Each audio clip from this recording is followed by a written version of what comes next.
My grandmother left me everything. Her beautiful historic house, her thriving vintage furniture business, and her toxic, greedy daughter, my mother. When my mother, Camilla, found out she'd been completely cut from the will, she didn't grieve. She plotted. Her weapon of choice? A syrupy sweet phone call inviting me to a reconciliation dinner. I knew it was a trap, but I walked in anyway. And sure enough, right after the main course, the lawyers appeared. They slid a stack of papers across the table, threatening to drag my name through the mud and sue me into oblivion unless I signed my entire inheritance over to her. My mother smiled, holding out a pen, thinking she had finally won. But the moment they handed me the papers, I smiled right back and said, "Funny, I brought someone too. What would you do in my shoes?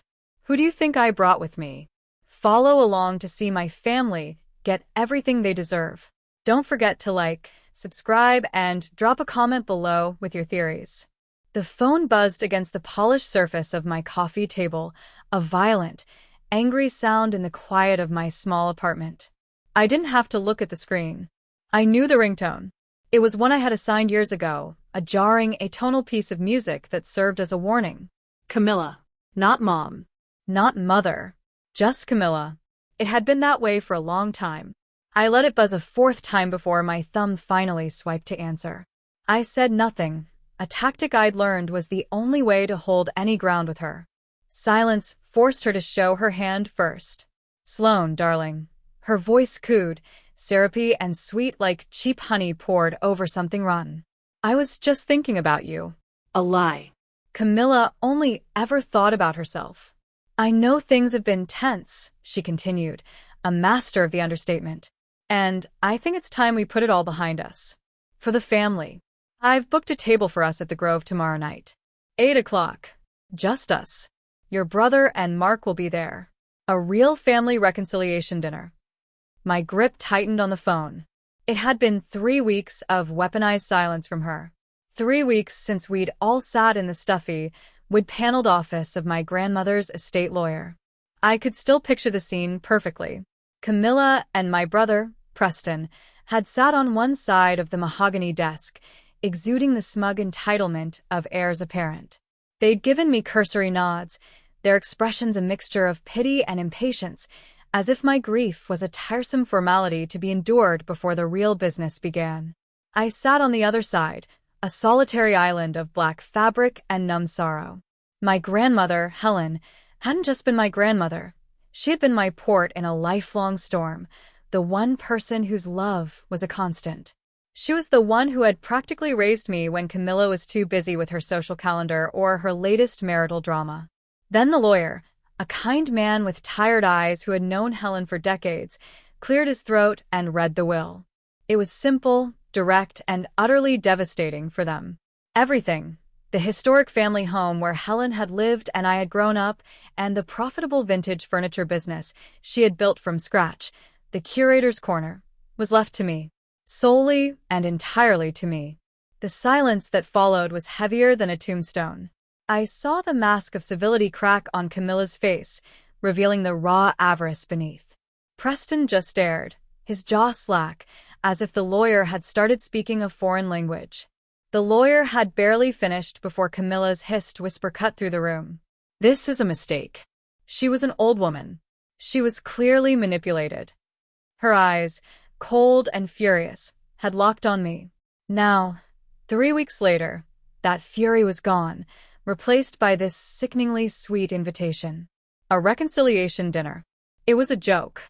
"I'll be there," I said, my voice betraying none of the cold dread coiling in my stomach. "Wonderful, darling," she chirped. "I'm so glad you're finally ready to be reasonable." She hung up. I stared at the blank screen, the silence of my apartment roaring back in. She wasn't planning a reconciliation. She was planning an execution. And I was the one on the chopping block. My first call was to Maya. Her voice, sharp and blessedly free of bullshit, was the antidote to Camilla's poison. "Let me guess," Maya said after I recounted the conversation. "She wants to talk things over for the good of the family." "You forgot the darling at the end," I said, pacing the length of my living room. "Of course. It's a trap, Sloan." A big, obvious, bear trap with a sign on it that says, "Free honey." "You can't go." "I have to," I said, more to convince myself than her. "If I don't, they'll just come at me another way." This is Camilla's opening move. "I need to see the board." I stopped in front of a framed photo on my bookshelf. It was of me and Grandma Helen, taken a few years ago in the sprawling garden behind the house. We were both laughing, her arm around my shoulder, her eyes crinkling at the corners. She had known what Camilla was. She'd spent her life managing it.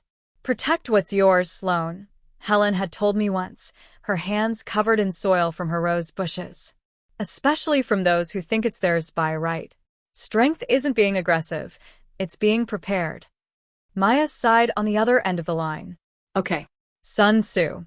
I get it. But what's your plan?" "Just show up and see what happens."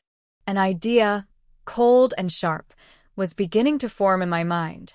It was a risk, a huge one, but hiding was what they expected me to do. They expected me to be scared, to be overwhelmed. They had always underestimated me, seen me as the quiet, sensitive girl who could be easily pushed aside. It was time to use that to my advantage. "No," I said, my pacing stopped. "I'm not just going to see what happens. I'm going to make something happen." After I hung up with Maya, I sat at my laptop. I didn't look up lawyers. I already had one, the same kind man who had read Helen's will. I needed something else. Someone else. My fingers flew over the keyboard, searching for a specific kind of expertise. A name I had once heard a business associate of Helen's mention. I found the firm's website. It was sleek, professional, and discreet. I found the name I was looking for, a partner at the firm.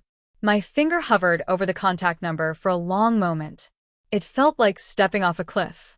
Then I thought of Camilla's voice, of Preston's smug face, and of Grandma Helen's warning. My thumb pressed down, and I put the phone to my ear. "Yes," I said when a calm voice answered. "I'd like to make an appointment with Mr. Davis. My name is Sloane Parker. It's a delicate financial matter." The Grove was exactly the kind of place Camilla loved. Ostentatiously expensive, with lighting so dim it felt like a conspiracy, and waiters who moved with the silent, judgmental grace of ghosts. It was a stage, and she was its star. I saw them the moment I walked in, seated at a round table in a secluded alcove.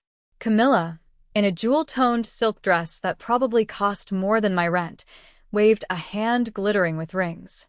Beside her, my stepfather, Mark, looked profoundly uncomfortable in a suit, a placid sheep about to witness a slaughter. And across from them sat Preston. He gave me a lazy, condescending smile, the kind a king gives to a court jester. "Sloane, you look well," Camilla said as I sat, her eyes doing a quick, dismissive scan of my simple black dress. The subtext was clear. "You look plain." "I am well," I replied, my voice even. The small talk that followed was a masterclass in passive aggression. "Still in that little apartment downtown?" Preston asked, swirling his wine. "Must be nice. So simple." "How is that little job of yours?" Camilla chimed in, referring to my position as a graphic designer. "Still making logos?" Every word was a tiny, poisoned dart. They were reminding me of my place, of the small life they believed I belonged to, so far beneath their own gilded world. I just smiled, sipped my water, and let them talk. I was a spectator at my own intervention, and I was taking meticulous notes. I watched the way Mark wouldn't meet my eyes, the way Preston's smirk widened every time he thought he'd landed a blow, the way Camilla directed the entire conversation like a conductor leading an orchestra of insults. They thought this was the preamble to my surrender. They had no idea it was my opening for reconnaissance. The moment the dinner plates were cleared, the performance ended. Camilla placed her fork down with a delicate click, and the manufactured warmth in her eyes vanished, replaced by cold, hard business. "Now, Sloane," she began, her voice dropping an octave. "We need to discuss the family business." As if on cue, two men in identical gray suits materialized beside our table. They moved with a predatory smoothness that made my skin crawl. "Sloane," "These are our family attorneys, Mr. Finch and Mr. Gable," Camilla said, gesturing to them. They didn't smile. They nodded, their eyes like chips of ice. One of them placed a thick, leather-bound portfolio on the table. He slid it across the white tablecloth until it stopped directly in front of me. The thud it made seemed to suck all the air out of the alcove. "What is this?" I asked, my voice dangerously quiet. "A solution," Mr. Finch said, his voice as gray as his suit. "A legal and binding transfer of assets. Your grandmother's estate, the house, the business, all of it, to be placed under the management of your mother. We have reason to believe," Mr. Gable added, picking up the thread seamlessly, "that Helen was not in her right mind when she drafted her final will, that she was under undue influence." His gaze flickered toward me. The accusation hung in the air, thick and foul. "We can contest the will in court, Sloane," Camilla said, leaning forward, her voice a low, threatening purr. "We can, and we will. It will be a protracted, ugly, and very public affair. We will prove you manipulated a sick old woman. Think of the cost, the emotional toll, the years wasted fighting. Or," she paused, tapping a perfectly manicured finger on the portfolio, "you can sign this. You can do the right thing, and we can put all this unpleasantness behind us. You will be provided for, of course. A small trust." It was all there. The threats, the gaslighting, the flimsy justification. They had planned this entire evening just to corner me, to bully me into signing away my grandmother's legacy under the weight of their threats. They saw me as a problem to be managed, an inconvenience to be erased. Camilla picked up a heavy, expensive-looking fountain pen from the table and held it out to me. Her expression was one of strained patience, the benevolent queen offering a final chance for a peasant to repent. "It's for the best, Sloane. Sign it." All eyes were on me. Preston was smirking, already spending the money in his head. Mark was staring at his plate, a portrait of useless cowardice. The lawyers stood like gargoyles, their faces impassive. They were all waiting for the inevitable, for me to cry, to argue, to finally break and scribble my name on their dotted line. I took a slow breath. I looked at the pen, then at the portfolio, and then I looked up and met my mother's gaze. And I smiled. It wasn't a big smile. It was a small, quiet thing that started at the corner of my mouth and didn't touch my eyes. It was a smile of pure, unadulterated control. The confidence on Camilla's face wavered. Confusion clouded her eyes. "Funny," I said, my voice clear and steady in the suddenly silent alcove. "I brought someone too." Preston scoffed. "What are you talking about? Who would you bring?" I didn't answer him. Instead, my gaze flickered over his shoulder, toward the bar. A man who had been nursing a club soda stood up. He was in his 40s, with sharp, intelligent eyes and an aura of quiet competence that made the family's hired sharks look like cartoon bullies. He was dressed in an impeccably tailored navy suit that spoke of understated success, not flashy intimidation. He walked over to our table, his footsteps measured and silent on the plush carpet. He stopped beside my chair and gave a slight, professional nod to the table at large. The confusion on my family's faces deepened into suspicion. I leaned back in my chair, the smile finally reaching my eyes. "Everyone," I announced, gesturing to the man beside me. "This is Mr. Davis, my forensic accountant." The word hung in the air for a single, perfect beat. Forensic. I watched as the color drained from Camilla's face. I saw Preston's smirk evaporate, replaced by a slack-jawed panic. Even the two lawyers stiffened, their professional composure instantly cracking as a new, terrifying variable entered their carefully laid equation. The trap had been sprung, but I wasn't the one caught in it. The silence in the alcove was a physical thing, thick and suffocating. The word Mr. Davis had spoken, forensic, seemed to be sucking all the oxygen out of the room. Camilla's face, moments before a mask of predatory confidence, had crumpled into a canvas of stark, white shock.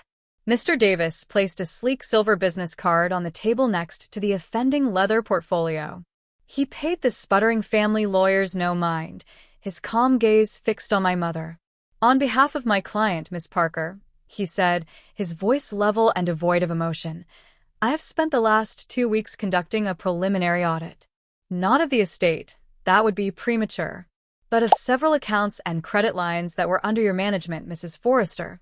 He used my stepfather's last name, a formal twist of the knife, "for the 5 years prior to your mother's passing." Preston made a choking sound. The lawyers, Finch and Gable, exchanged a look of pure panic. This wasn't about a will anymore. This was a time machine, digging into a past they thought was safely buried.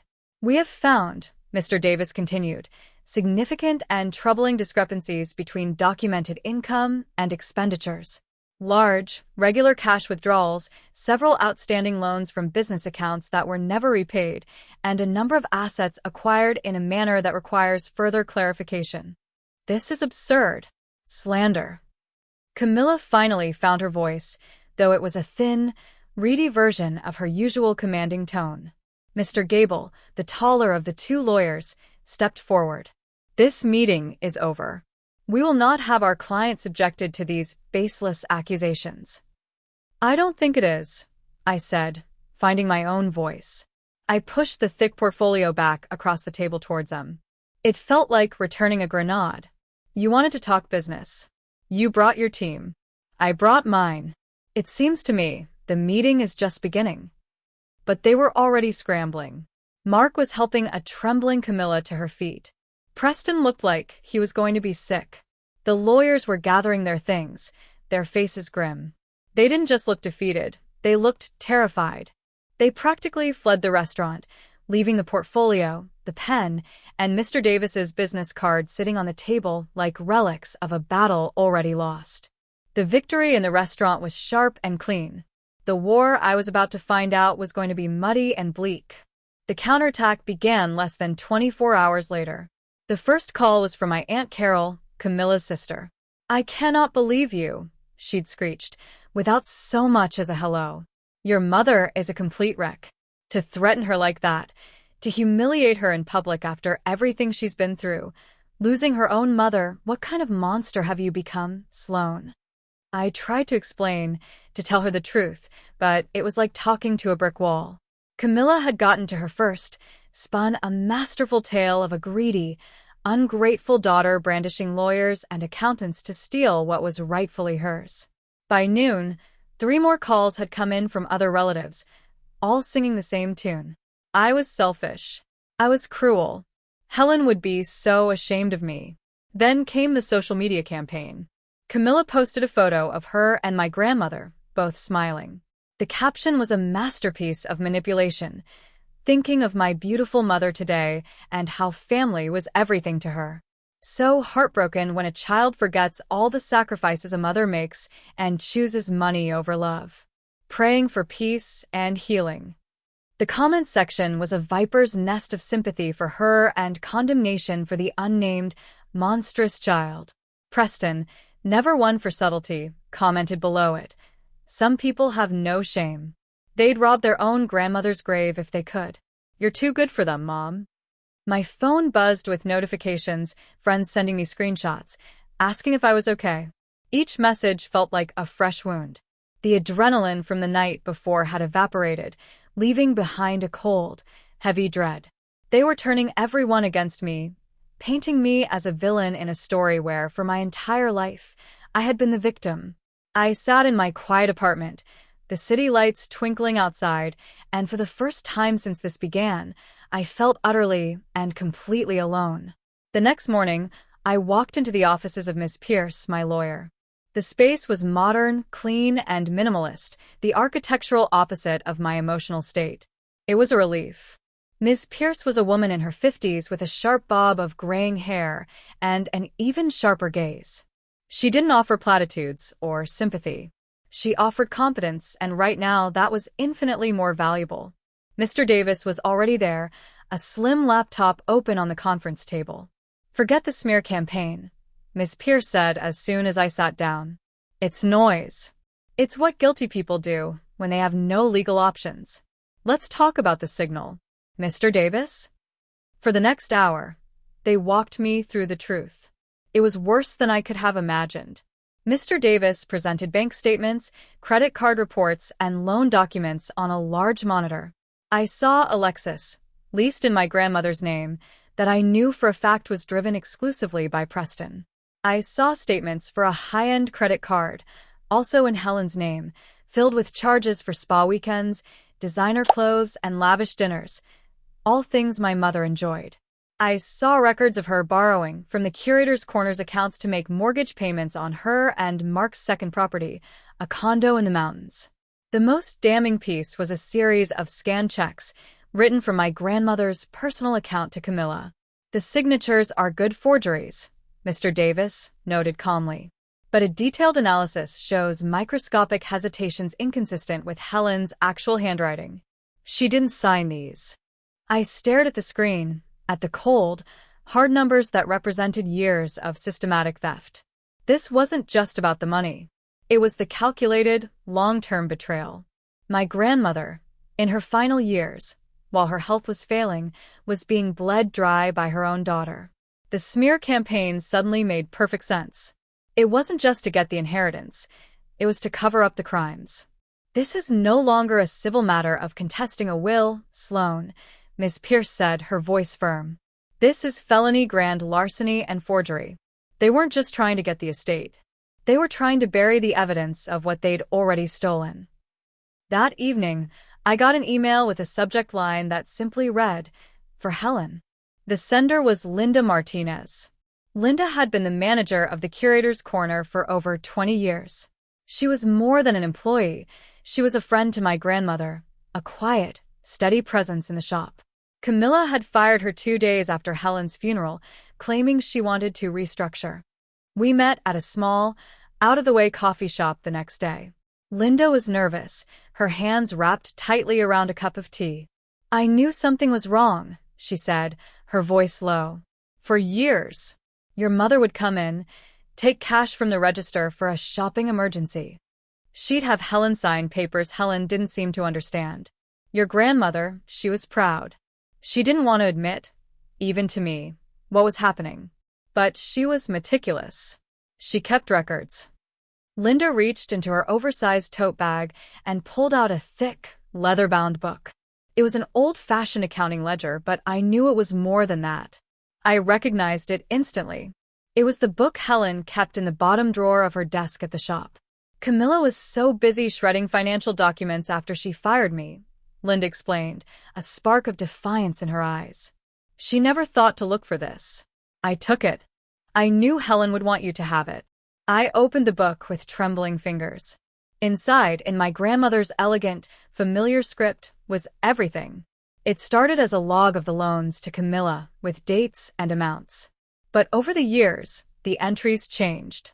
They became a diary of heartbreak and suspicion. October 12th, C. Took another $2,000. Said it was for a plumber. I saw a new handbag in her car. February 5th. Bank called about an overdraft. I don't understand. I should have plenty. July 22nd. Found a credit card bill I don't recognize. My name is on it. My heart hurts. This wasn't just a ledger. It was my grandmother's testimony. It was the voice of the woman they were trying to paint as senile and easily manipulated, and it was screaming the truth from beyond the grave. The call from Miss Pierce came 2 days later. "They're panicking," she said, and I could hear the grim satisfaction in her voice. "I just received an official offer from Finch and Gable." I waited, my knuckles white as I gripped my phone. "They are willing to immediately drop their contest to the will," she read. "In return, you are to sign a comprehensive non-disclosure agreement. And, as a gesture of familial goodwill, they will gift you a one-time payment of $100,000 from your mother's personal funds." $100,000.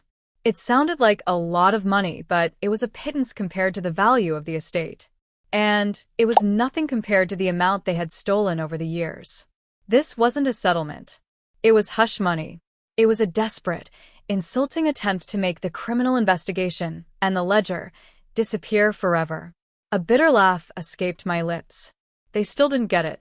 They still thought this was about money. They still thought I could be bought. What should I tell them, Sloane? Ms. Pierce asked. I looked over at the leather-bound ledger sitting on my table. I thought of my grandmother's shaky handwriting on that last, heartbreaking entry. I thought of her strength, her pride, and her love. Tell them no, I said, my voice as cold and hard as steel. Tell them I'll see them in court. The deposition room was a featureless box of beige walls and suffocating silence.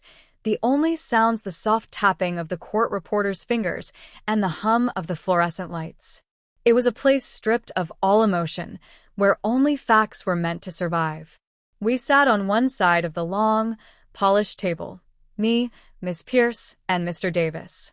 On the other side sat Camilla, Preston, and their lawyers, Finch and Gable, who looked considerably less confident than they had at the restaurant. Miss Pierce began with Preston. He swaggered into his testimony, all rehearsed bravado. Yes, the Lexus was a gift from his loving grandmother. A graduation present. That's interesting, Miss Pierce said, sliding a document across the table. Because your graduation was in May, but the lease application, in your grandmother's name, was filed in January of that year. Can you explain that discrepancy? Preston's bravado evaporated. She wanted me to have it early, to get used to it. I see, Miss Pierce continued, her voice dangerously soft. And did you get used to it by listing it on your auto insurance policy as your own primary vehicle 3 weeks before your grandmother's signature supposedly appeared on that lease? Preston's face went pale.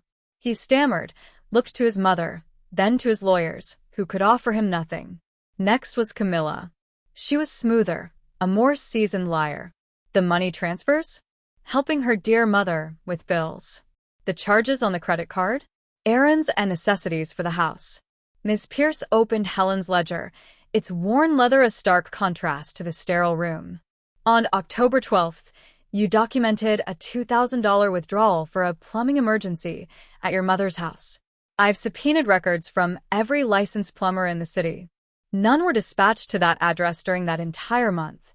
Would you care to revise your statement? Camilla's composure fractured.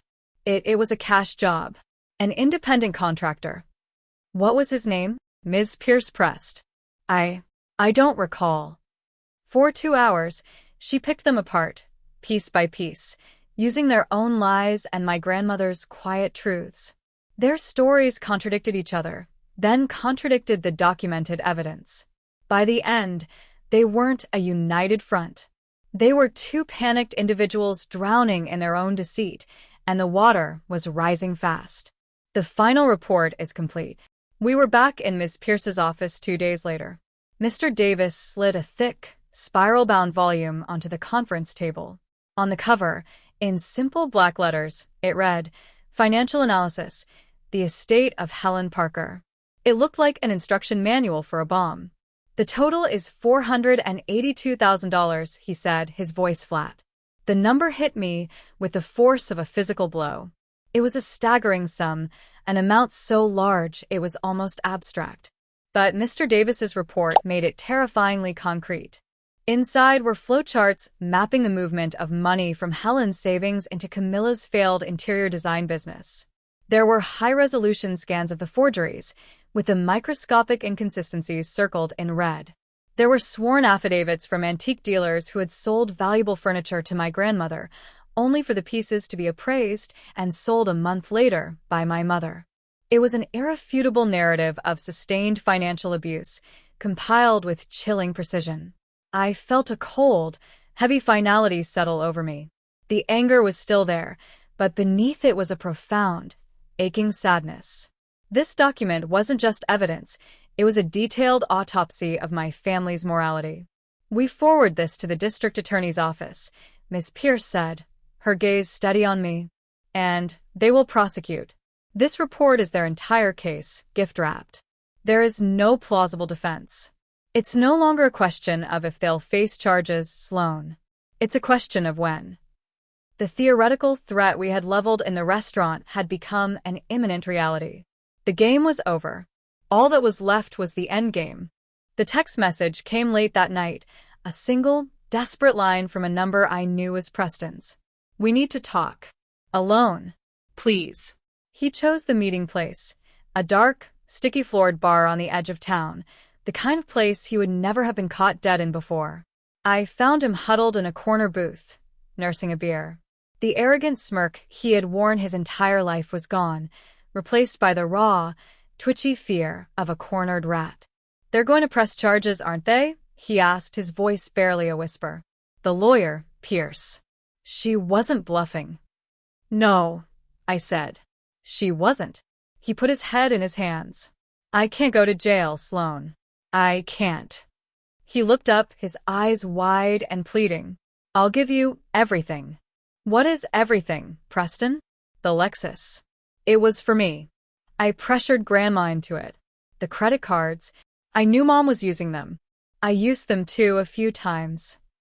He was confessing in a frantic torrent of words. "But that's not all. I have voicemails. From Mom." After the deposition, she was panicking. She called me, told me exactly what lies we needed to tell to get our story straight. It's all there. Her coaching me, her admitting to things. I stared at him, my stomach churning. He was offering me our mother's head on a platter to save his own skin. The final, pathetic act of a lifelong coward. "What do you want?" I asked, my voice cold. "Immunity," he said, the words sounding obscene in his mouth. "You tell your lawyer to leave me out of it. You focus everything on her. I'll be a witness. I'll give you the voicemails. Please, Sloan. She's the one who did most of it anyway. She dragged me into it." He was disgusting. He was a traitor. And he was the key to ending this whole nightmare decisively. I had learned to play their game, and this was the winning move. "I'll talk to my lawyer," I said, my face giving him nothing. I stood up and left him there, a pathetic Judas stewing in his cheap fear and terror. I asked Camilla to meet me at the house. I didn't specify why, and she, likely believing it was a legal negotiation her lawyers had arranged, agreed. She arrived to find me alone, standing in the middle of Helen's garden, the place my grandmother had loved most. "Where are the lawyers?" Camilla asked, her eyes darting around suspiciously. "They're not needed for this," I said. "This is between you and me. And Helen." I didn't raise my voice. I spoke calmly as I laid out the facts. The final number from Mr. Davis's report, the forensic proof of forgery, the affidavits from the dealers. She denied it all, a reflex, her lies polished with years of practice.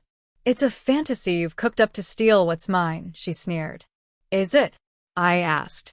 "Then I suppose Preston is part of the fantasy too." The color drained from her face.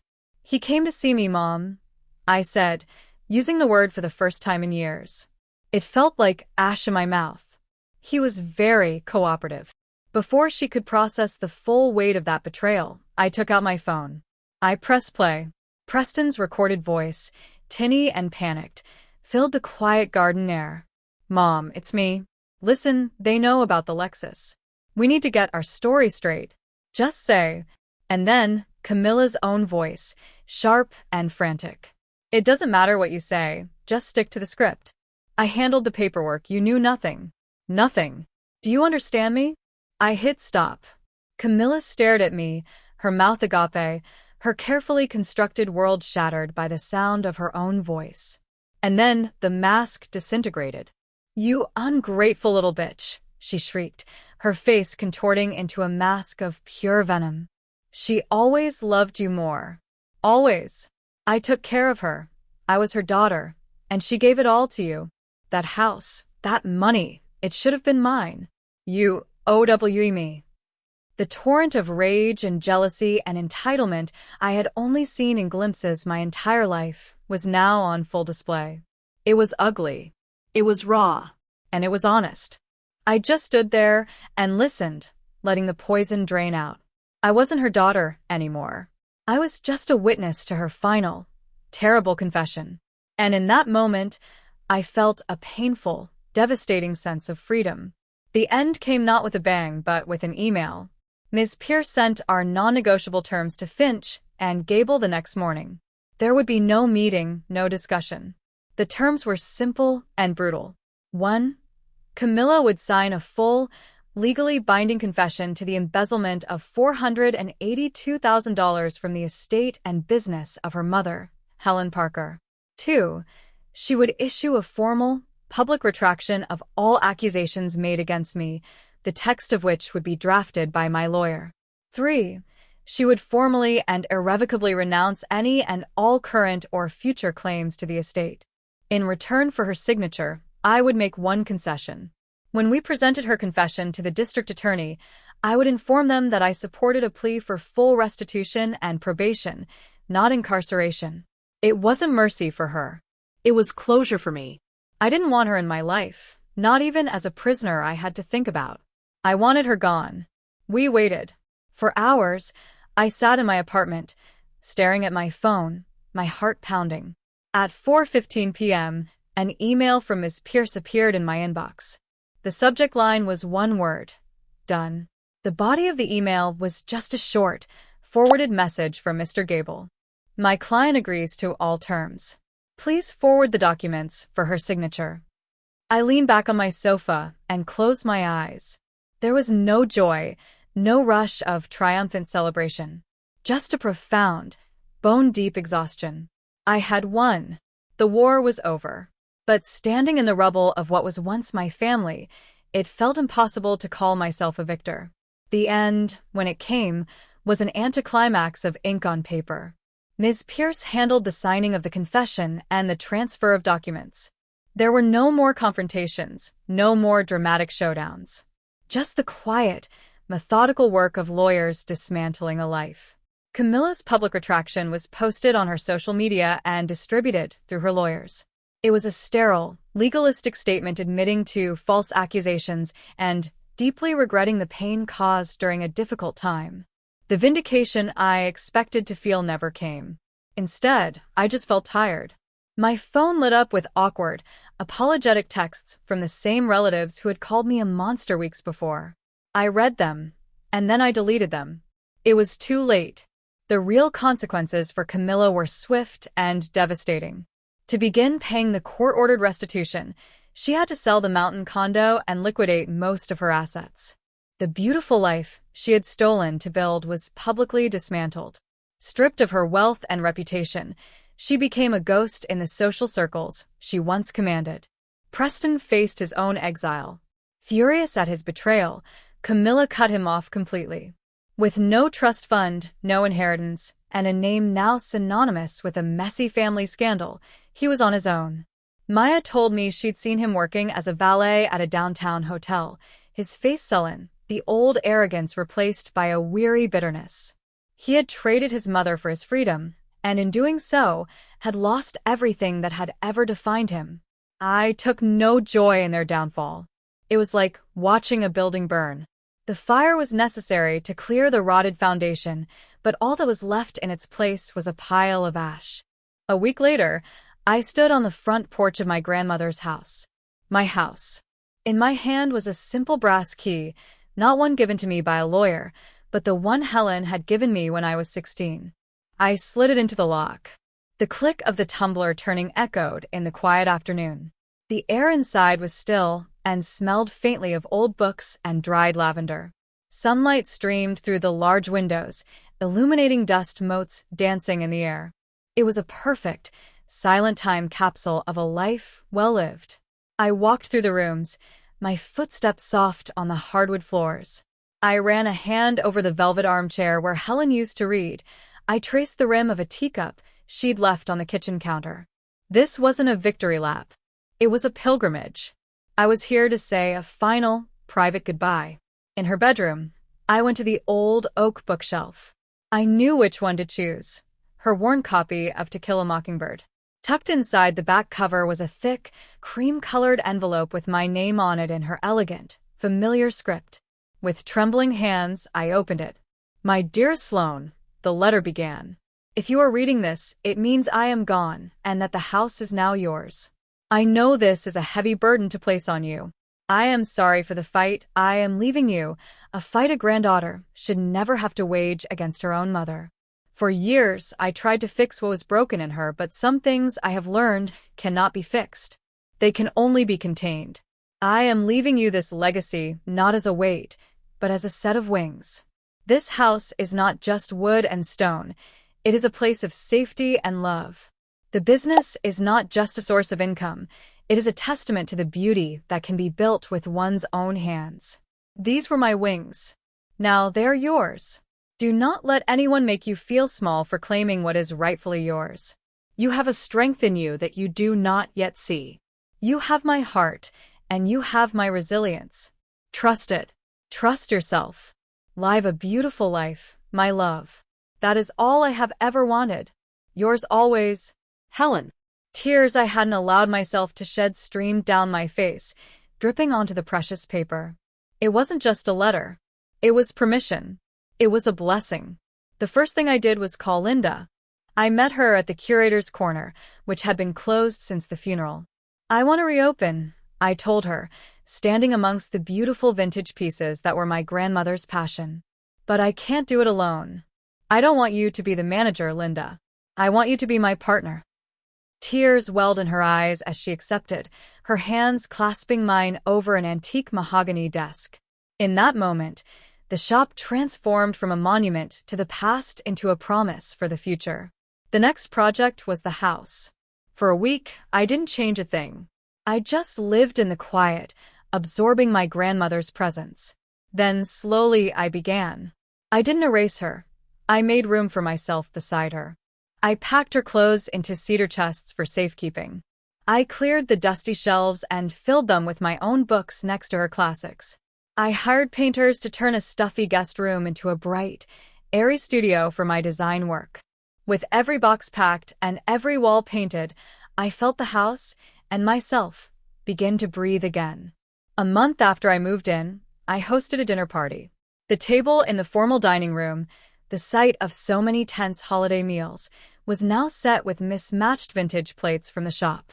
The air was filled not with passive aggression and unspoken resentment, but with the warm sounds of genuine laughter and the smell of roasted chicken.